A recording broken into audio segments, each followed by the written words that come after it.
Culture Wars here on Friday's edition of Morning Kick Round. Overseas this week, there was a kind of a very unique, I think your radio station was calling it El Crapico, I came up with it, a gold-rimmed toilet bowl that was Spurs versus Manchester United, 16th versus 17th, going for one of the biggest prizes in world football, a berth into the Champions League. And that made us think, is there an American equivalent to Spurs winning the Europa League? There's a couple teams that won MLS Cup with a not so stellar record. And then there's some stories of maybe some Open Cup wins that saved some jobs. Yeah, this is an interesting kind of thought experiment, right? By the way, the Europa League, is that a thing? Did I just create?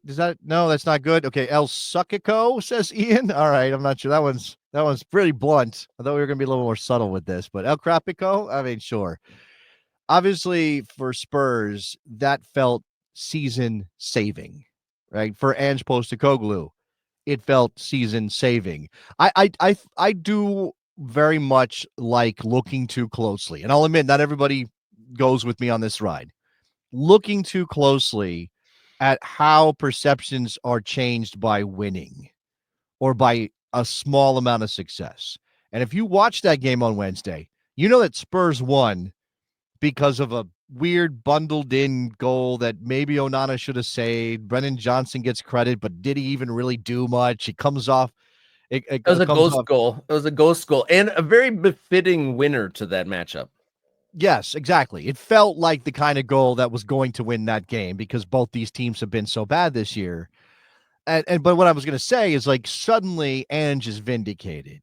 Suddenly Ange is, the sun is shining on Ange Postecoglou again after all these days in under clouds and darkness and, having to talk about his reaction to the fans and his relationship with them and how hard it's been, and getting upset about a writer ahead of this game where a writer said that something about he'll look like a clown if he doesn't win it. Whoever doesn't win it will be a clown. And Ange, clearly reading his own press, clearly reading these stories, said, "I'm not a clown, mate. I'm not a clown." I mean, it got to be farce on some level. And then he wins a game on that goal, and suddenly it's like, oh, look what Ange did. He won a trophy in his second season, as he said, as he always did, right? It's just, is this more positive? Like this kind of, I think there's been a through line with the United coach after the Dutch one, after they won an FA Cup. And so he was vindicated. Ten Hag. He was vindicated at United. They won the FA Cup. And so they gave him more time. And then what? They lasted like 6 weeks into the next Premier League season. So is Ange in a better place than they were a couple of years ago when they won the FA Cup? That's a good question. That's a good question. The FA Cup gets you into the Europa League. Winning the Europa League gets you into the Champions League. So Spurs goes into the Champions League. And this is where it's as interesting if we kind of try to port this over to American soccer. There is no perfect parallel. You could have a really bad season in Major League Soccer and do something like win the Open Cup, which DC United did in 2013. They had, I haven't double checked the research on whether that is still the worst season in the history of MLS, but they won 3 games all season long in 2013 and won the Open Cup. And I think it saved Ben Olsen's job on some level, although whether DC was willing to send him to go, pay him to go away and hire somebody else at the time and how much money they wanted to spend, I think that was a thing. Maybe American soccer, maybe North American soccer needs a secondary competition, right? Because a League Cup in North America? Well, we do have the League's Cup, but it's been kind of bastardized. Well, it can't be bastardized if it was never really a great thing in the first place. But MLS and Liga MX play pulled back from that. So I guess the idea that you can maybe have a terrible MLS season, but save yourself by winning the League's Cup is a little off the table, because of the way you qualify for the League's Cup. Because what did MLS do? They split up the League's Cup teams and the Open Cup teams. And we were just talking about the quarterfinals of the Open Cup, and there are a couple of teams in those quarterfinals, including DC United, matter of fact, that you're like, oh, this is the way they save something, right? This is the way they make the season feel better than it's been, because DC United is struggling. and very well could miss the MLS Cup playoffs. Now, the other part of this, Rob, is something that Ange does not have the benefit of, and that's maybe I finish ninth and I make a playoff and I get to play for a title. That's not available to Ange Postecoglou.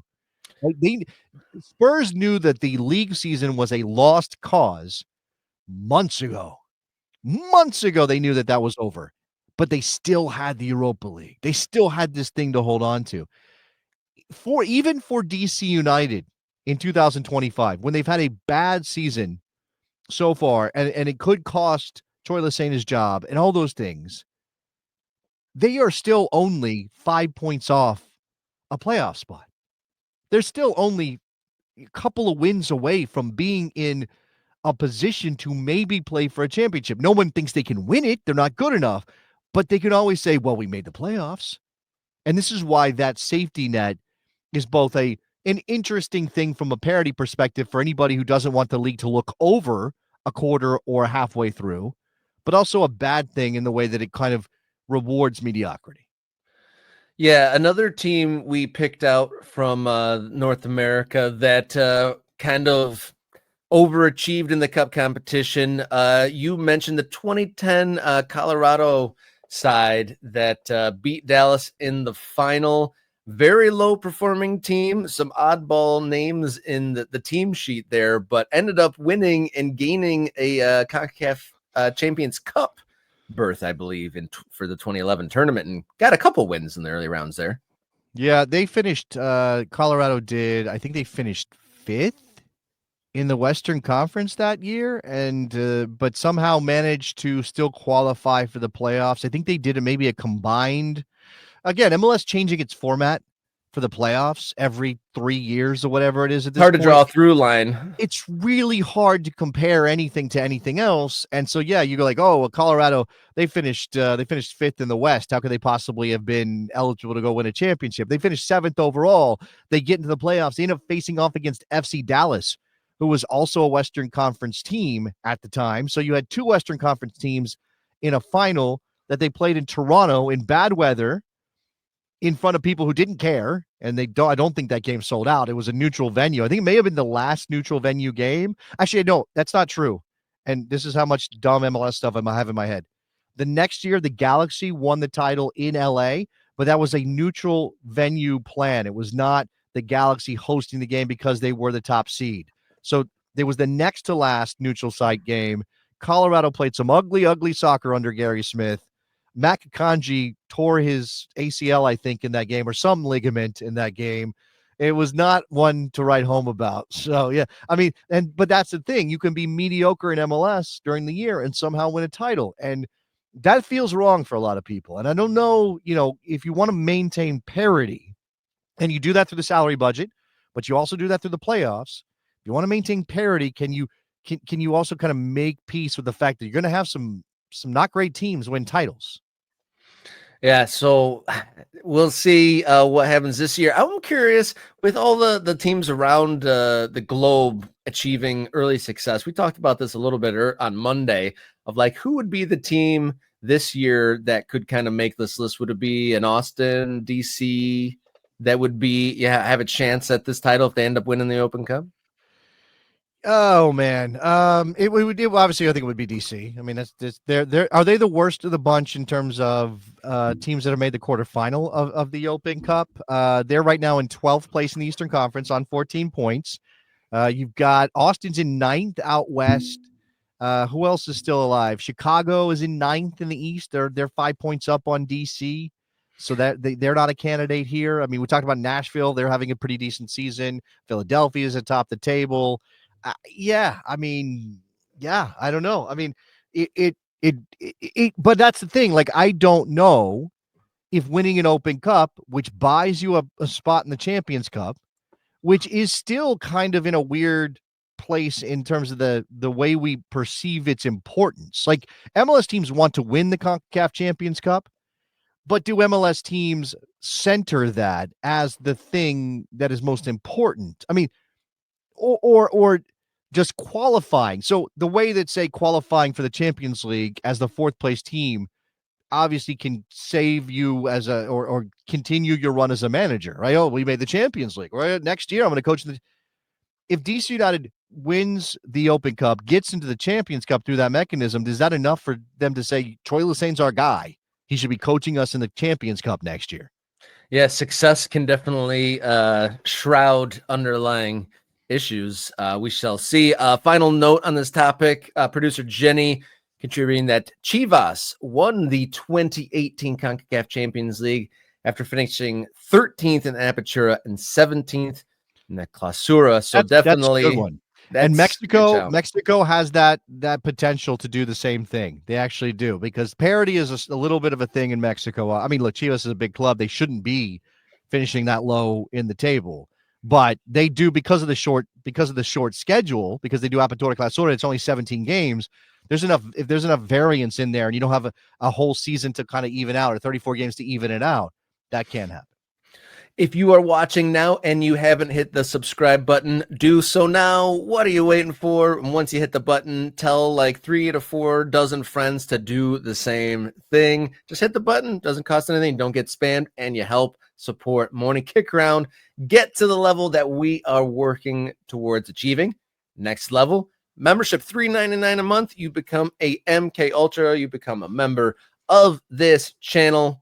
You get access to the Discord channel, which conversations and channels are growing there. You get early access to videos that we produce here, and priority commenting. You can join in on this American soccer conversation and much more.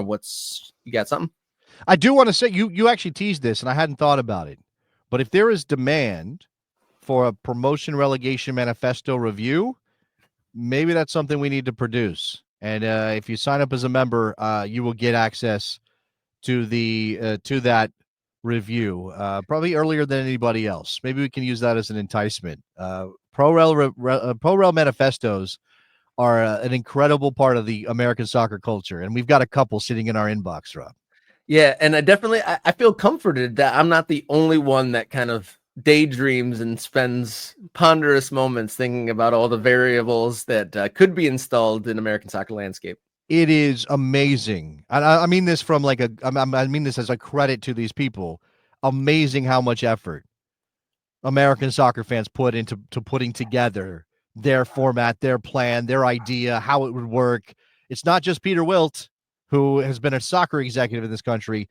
Fans are putting together these plans. And again, manifesto maybe puts a negative connotation on it. I don't mean that at all. I mean, why wouldn't we be dreaming about this? Yeah, just fun words. And if you want to send yours in, morningkickaround@gmail.com is the email address. If you want to follow on social media, @mkickaround on X, Instagram, and Blue Sky. And you can find us as a podcast, Morning Kick Around. Just search on your favorite podcast platform. All right, we have the holiday weekend ahead, so we will be back on Wednesday. So everybody, enjoy whatever you're doing. Be safe, have fun, and until we're back, everybody, enjoy your soccer.